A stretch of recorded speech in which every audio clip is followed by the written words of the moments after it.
آپ اہل بیت کے جتنے فضائل، ان کے مصائب سارے بیان فرمائیں۔ ایسی کوئی گفتگو نہ کریں جس سے اہل سنت کو تکلیف ہو۔ صحابہ کے بارے میں اس طرح باتیں کرنا، جیسے میں اہل سنت بھائیوں کو کہہ رہا ہوں، ہمارے خطبوں میں تقریروں میں ایسی بات نہ آئے جس سے اہل تشیع بھائیوں کو تکلیف ہو۔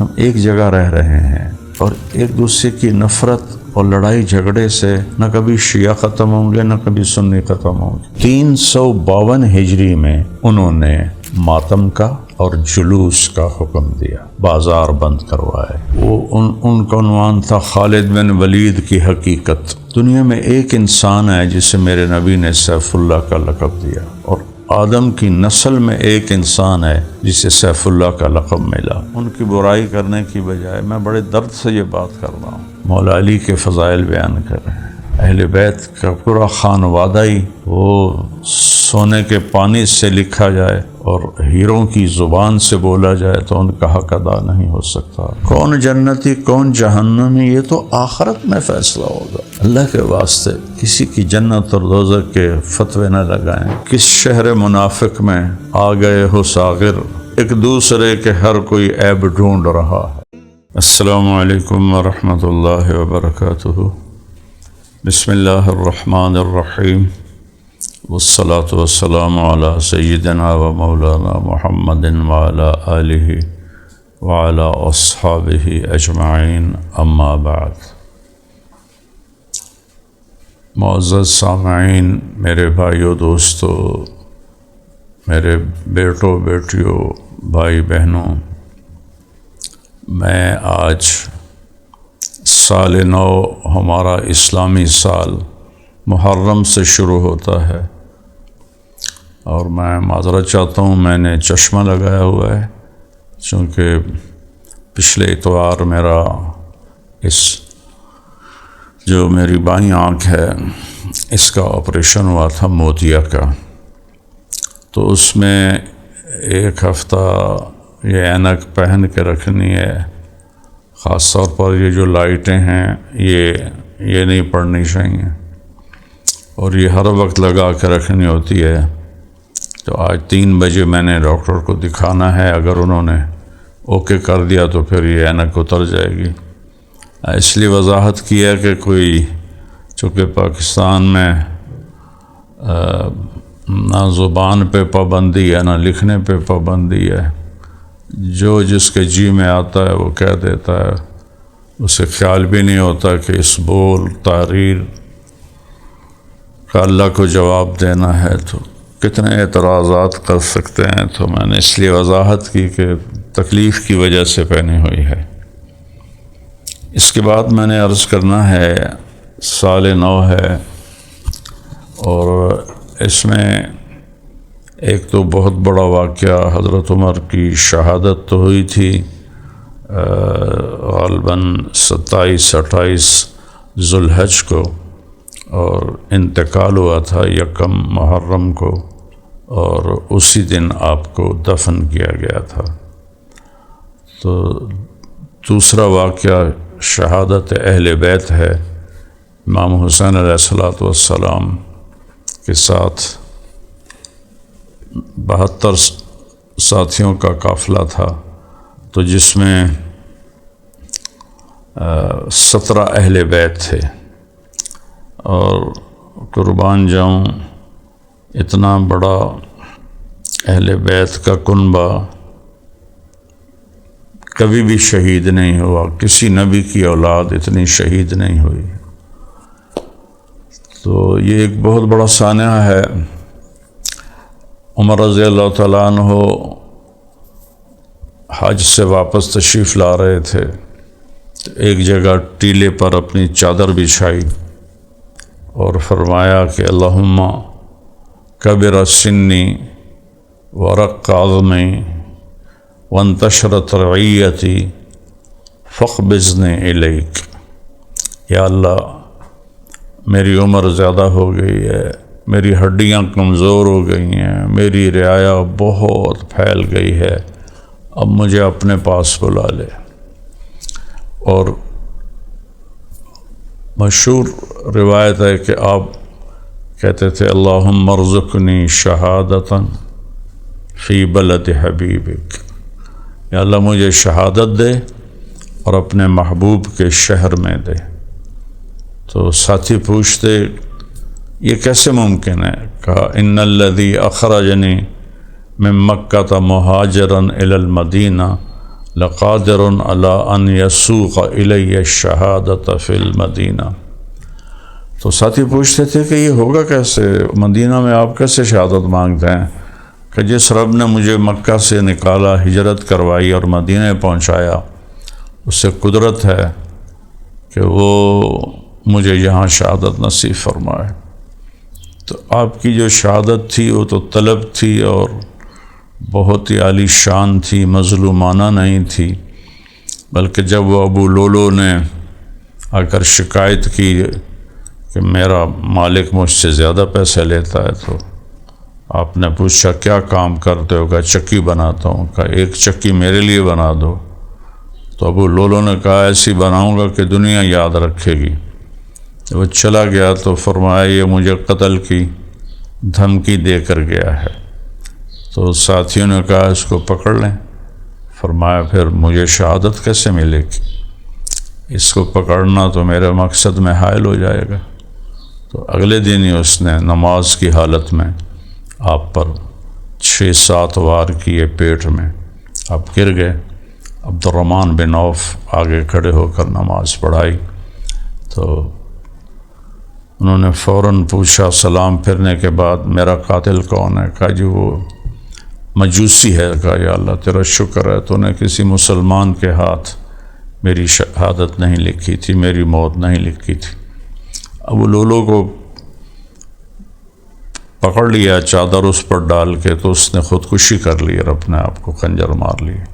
اس میں اجمالاً بتا رہا ہوں تھوڑا آپ کو، اور درد اور دکھ والا واقعہ ہے وہ ہے شہادت اہل بیت، صرف حسین نہیں، شہادت اہل بیت۔ کسی نبی کی اولاد اس طرح ذبح نہیں ہوئی جیسے میرے نبی کی اولاد ذبح ہوئی۔ اور حضرت علی رضی اللہ تعالیٰ عنہ کے علیہ الصلاۃ والسلام کے 5 بیٹے شہید ہوئے۔ حسین بن علی تو حضرت فاطمہ سے تھے، حضرت عباس، حضرت عبداللہ، حضرت عثمان، حضرت جعفر، یہ 5 بیٹے حضرت علی کے شہید ہوئے۔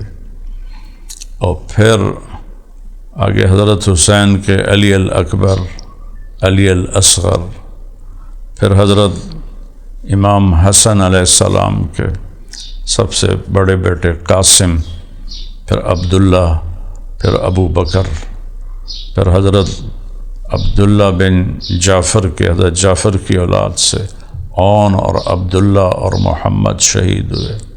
حضرت عقیل کی اولاد سے عبد الرحمن اور عبداللہ، اور ایک اور نام میرے ذہن سے نکل رہا ہے، وہ شہید ہوئے۔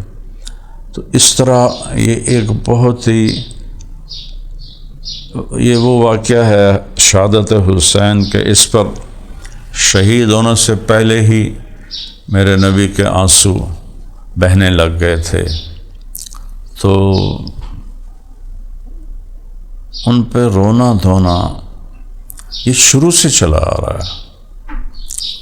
حضرت ام سلمہ سے آپ نے فرمایا کہ میرے پاس ایک فرشتہ آ رہا ہے، تو اندر میں کوئی نہ آئے، وہ فرشتہ آسمان سے پہلی دفعہ اترا ہے۔ تو حضرت ام سلمہ پہرے پہ کھڑی ہو گئی۔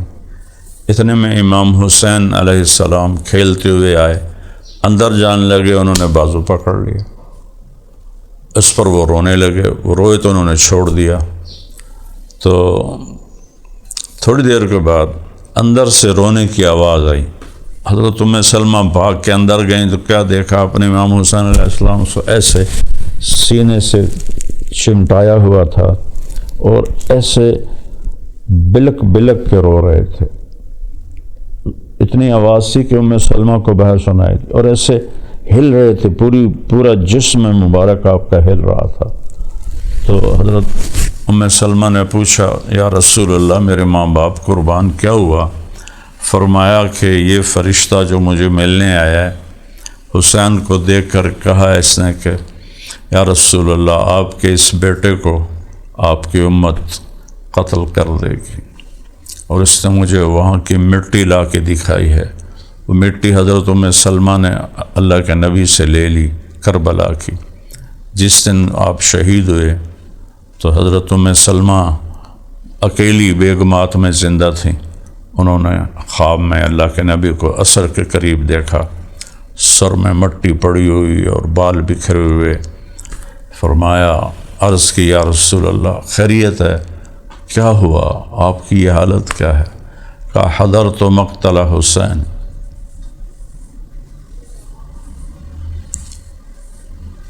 وہ ام سلمہ اپنے حسین کو قتل ہوتے دیکھ کے آ رہا، تو حضرت ام سلمہ کی آنکھ کھل گئی۔ انہوں نے جلدی سے وہ پوٹلی اٹھائی جس میں مٹی تھی جو اللہ کے نبی نے دی تھی، اور یہ 61 ہجری کا واقعہ ہے، تو وہ ساری خون میں تبدیل ہو چکی تھی۔ تو اس کے بعد ہر سال ساری امت سوگ مناتے تھے، لیکن ایسے جلسے جلوس ماتم یہ نہیں ہوتے تھے۔ لیکن آپ پہ ذمہ داری سے کہہ رہا ہوں، آپ کے اس عظیم سانحہ اور حادثہ پر اہل سنت، اہل تشیع سب اپنے گھروں میں بیٹھتے تھے، محفلیں ہوتی تھیں، روتے تھے، آنسو بہاتے تھے، اور حضرت امام حسین کے مناقب یاد کرتے تھے۔ میں بہت چھوٹا تھا، 10 محرم کو میرے والد ہم چھوٹے تھے تو ان کے ساتھ ہی ہوتے تھے، تو وہ بہت روتے تھے۔ تو مجھے سمجھ میں نہیں آتی تھی کہ نہ تو کوئی ساڈا مریا ہے، نہ کوئی لڑائی جھگڑا ہوا ہے، نہ کوئی کسی نے تکلیف ہوئی ہے، تو یہ میرا ابا روندہ کیوں ہے؟ میں اتنا چھوٹا تھا، مجھے ان کے رونے کی وجہ سمجھ میں نہیں آتی تھی، اور بہت روتے تھے۔ اللہ ان کے درجے بلند فرمائے۔ تو بعد میں جب میں تھوڑا سا بڑا ہوا تو پھر مجھے پتہ چلا کہ وہ شہادت اہل بیت پہ روتے تھے اور بہت گریہ کرتے تھے، اور یزید کو برا بھلا کہتے تھے۔ تو یہ تو سلسلہ مسلسل چلا ہے، کبھی نہیں ختم ہوا ہے۔ ہاں، 334 ہجری میں ایران کے ایک غریب مچھیر ابو شجاع کے 3 بیٹے اللہ نے ان کو حکمران بنا دیا۔ سب سے بڑا جو تھا عماد الدولہ، اس کا نام تھا علی بن ابو شجاع۔ درمیانہ جو تھا رکن الدولہ، اس کا نام تھا حسن بن ابو شجاع، اور اس سے جو چھوٹا تھا معز الدولہ، اس کا نام تھا احمد بن ابو شجاع۔ تو عماد الدولہ نے ایران کا جو افغانستان سے علاقہ لگتا ہے وہ اور افغانستان پہ حکومت کی۔ جو ان سے چھوٹے تھے حسن بن ابو شجاع، انہوں نے وسط ایران میں حکومت قائم کی، اور سب سے چھوٹے جو تھے احمد معز الدولہ، وہ بغداد پہ قابض ہوئے، اور یہ اثنا عشری شیعہ تھے۔ اور اللہ کی شان ہے، ویسے ہی خیال آتا ہے کہ وہ شیعہ تھے اور وہ تو خلافت کا حق اہل بیت کو سمجھتے تھے، لیکن انہوں نے اہل بیت کو خلافت نہیں دی۔ یہ حکومت ایسی چیز ہوتی، انہوں نے سارا اقتدار اپنے ہاتھ میں رکھا۔ تو 352 ہجری میں انہوں نے ماتم کا اور جلوس کا حکم دیا، بازار بند کروائے، اور 352 سے لے کر 1510 میں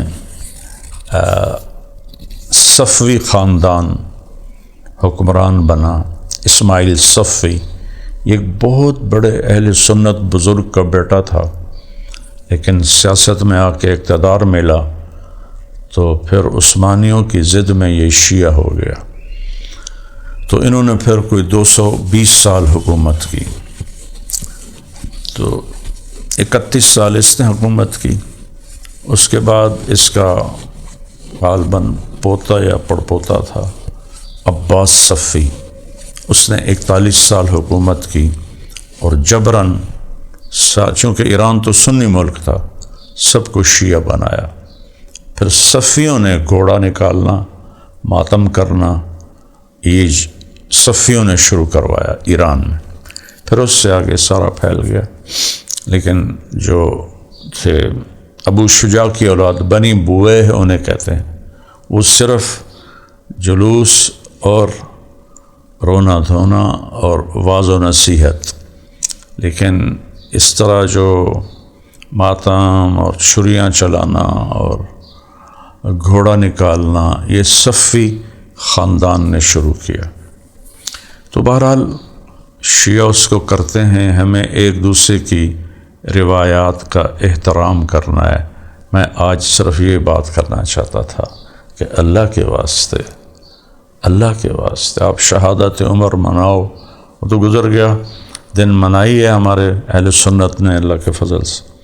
اب امام حسین علیہ السلام کی بات آنے والی ہے 10 محرم کو، تو اس کو سکون سے اور امن سے منایا جائے، ایک دوسرے کے لیے گالم گلوچ نہ ہو۔ میں چونکہ شیعہ میں اکثر ذاکر ہوتے ہیں جو عالم نہیں ہوتے ہیں اور انہیں کچھ پتہ بھی نہیں ہوتا ہے، تو وہ پھر بہت زیادہ ایسی باتیں کرتے ہیں جس سے اہل سنت کو تکلیف ہوتی ہے۔ آپ کے پاس اہل بیت کے مناقب اور فضائل بیان کرنے کے لیے پوری کتابیں بھری پڑی ہیں، آپ ان کے فضائل بیان کریں، ان کی عظمت کو بیان کریں، ان کی محبت کو بیان کریں۔ مجھے ابھی ایک حدیث یاد آ گئی، آپ نے حضرت علی حسن حسین فاطمہ سے فرمایا، انا سلم لمن سالمتم و حرب لمن حاربتم، جس سے تمہاری صلح ہے میری اس سے صلح ہے، جس سے تمہاری لڑائی ہے میری بھی اس سے لڑائی ہے۔ ترمذی شریف کی روایت ہے یہ۔ تو میری گزارش ہے اپنے اہل سنت بھائیوں سے بھی اور شیعہ بھائیوں سے بھی کہ ایک دوسرے کا احترام سے اس 10 دنوں کو گزارا جائے۔ آپ اہل بیت کے جتنے فضائل، ان کے مصائب سارے بیان فرمائیں اور ایسی کوئی گفتگو نہ کریں جس سے اہل سنت کو تکلیف ہو۔ صحابہ کے بارے میں اس طرح باتیں کرنا، تو میں ابھی تھوڑی دیر پہلے ہی میں سے موبائل گھما رہا تھا، تو ایک شیعہ، وہ عالم تو نہیں ہے، وہ ان کا عنوان تھا خالد بن ولید کی حقیقت۔ دنیا میں ایک انسان ہے جسے میرے نبی نے سیف اللہ کا لقب دیا، اور آدم کی نسل میں ایک انسان ہے جسے سیف اللہ کا لقب ملا۔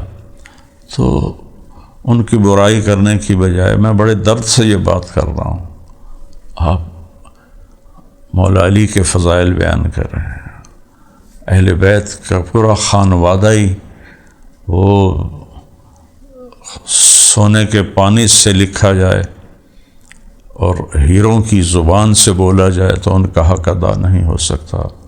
اللہ کا فضل ہے، میرا سارا سال محرم ہوتا ہے، میں اہل بیت کے مناقب بیان کرتا ہوں، ان کے فضائل بیان کرتا ہوں، ایمان کا حصہ سمجھ کے بیان کرتا ہوں۔ کبھی میں 1 روپے کا روادار نہیں ہوں کہ میں کہوں کہ مجھے اتنے پیسے دو، یا میں بیان کروں تو کوئی مجھے آ کے پیسے دے کے آپ نے اہل بیت کی شان بیان کی ہے۔ مجھے ایک شیعہ بھائی کا فون بھی آیا، کئی سال پرانی بات ہے، کہ آپ ہماری 10 مجلسیں پڑھ دیں، ہم آپ کو خوش کر دیں گے۔ تو خوش کرنے کا مطلب آپ سارے سمجھتے ہیں کہ یعنی آپ کو تھبی پیسے دی دیں گے۔ تو میں نے اس سے کہا، یار خوش تو میں پہلے ہی ہوں، اللہ نے مجھے پہلے ہی ایک اچھے گھر میں پیدا کیا ہے، مجھے پیسے کی کمی کوئی نہیں ہے، میں اہل بیت کو بیان کرتا رہوں گا اور صلہ میں وہاں جا کے لوں گا، یہاں آپ لوگوں سے کیا لینا؟ تو میری ذاکرین سے بھی، علماء سے بھی یہ گزارش ہے کہ آپ مصائب اہل بیت بیان کریں، شہادت اہل بیت بیان کریں، فضائل اہل بیت بیان کریں، لیکن کوئی ایسی بات نہ ہو جس سے اہل سنت کو تکلیف ہو۔ جیسے میں اہل سنت بھائیوں کو کہہ رہا ہوں کہ بھائی کوئی ہمارے خطبوں میں، تقریروں میں ایسی بات نہ آئے جس سے اہل تشیع بھائیوں کو تکلیف ہو کہ ہم ایک جگہ رہ رہے ہیں اور ایک دوسرے کی نفرت اور لڑائی جھگڑے سے نہ کبھی شیعہ ختم ہوں گے، نہ کبھی سنی ختم ہوں گے، البتہ بے گناہ قتل ہوتے رہیں گے۔ کتنے ہزاروں بے گناہ اہل سنت کے قتل ہوئے، کتنے ہزاروں بے گناہ اہل تشیع کے قتل ہوئے، اور آخر میں نتیجہ کچھ بھی نہیں نکلا۔ تو میری گزارش ہے، میری بات بری لگی ہو تو میں معافی چاہتا ہوں سب سے، اپنے سنی بھائیوں سے بھی، اہل تشیع سے بھی، لیکن اللہ کی قسم میں انی لکم ناصح امین، جو شعیب علیہ السلام نے کہا تھا نا کہ میں تمہارے لیے ہمدرد ہوں اور تمہارا خیر خواہ ہوں اور امانت دار ہوں۔ میں نے تاریخ پڑھی ہے، تاریخ پڑھے بغیر دین کے کئی پہلو وہ گمشدہ رہتے ہیں۔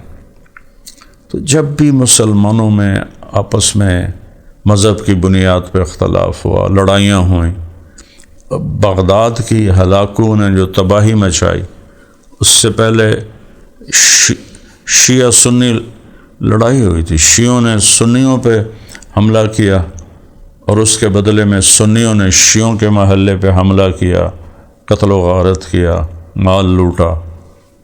تو ابن علقمی وہ وزیر تھا مستعصم باللہ خلیفہ کا، اس نے ہلاکو خان سے رابطہ کر کے اس کو دعوت دے دی حملے کی، 15 لاکھ مسلمان قتل ہو گئے۔ ابن علقمی کو اس نے پہلے قتل کیا کہ کمبخت تو اپنوں کا نہیں بنا، میرا کیسے بنے گا؟ 15 لاکھ، 40 دن قتل عام ہوتا رہا، 40 دن۔ اب پڑھو تو رونگٹے کھڑے ہو جاتے ہیں۔ تو بس میں یہ گزارش کرنا چاہتا تھا کہ اللہ کے واسطے اس کو پرامن گزاریں، اور جتنے بھی علماء ہیں، خطیب ہیں، وہ ایسی بات نہ کہیں جس سے دوسرے فریق کو تکلیف ہو۔ ہر ایک کے پاس بے شمار چیزیں ہیں پازیٹیو بیان کرنے کی، منفی ضرور بیان کرنی ہے کہ جس سے کسی کا دل دکھے۔ تو میں سب کے سامنے ہاتھ جوڑتا ہوں کہ نہ کوئی شیعہ خطیب عالم ذاکر ایسی بات کرے جس سے اہل سنت کو تکلیف ہو، نہ کوئی اہل سنت ایسی بات کرے جس سے اہل تشیع کو تکلیف ہو۔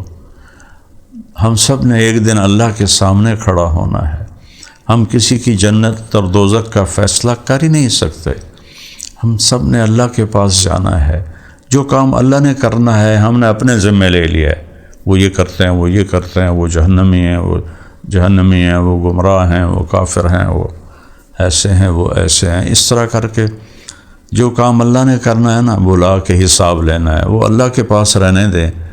یہاں مجھے تھوڑا شاعری سے دلچسپی رہی ہے، اب بھی ہے، تو ساغر صدیقی کا ایک شعر یاد آ گیا کہ شہر منافق میں ساغر آ گئے ہو تم، ایک دوسرے کے عیب ہر کوئی ڈھونڈ رہا ہے۔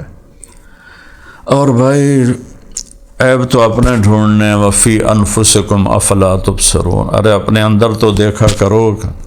اور اقبال کا شعر سنا کے ختم کرتا ہوں، تجھے کیوں فکر ہے اے گل دلے صد چاک بلبل کی، تو اپنے پیرہن کے چاک تو پہلے رفو کر لے۔ کون جنتی کون جہنمی یہ تو آخرت میں فیصلہ ہوگا۔ اللہ کے واسطے کسی کی جنت اور دوزخ کے فتوے نہ لگائیں۔ اللہ مجھے آپ کو عمل کی توفیق بخشے۔ السلام علیکم۔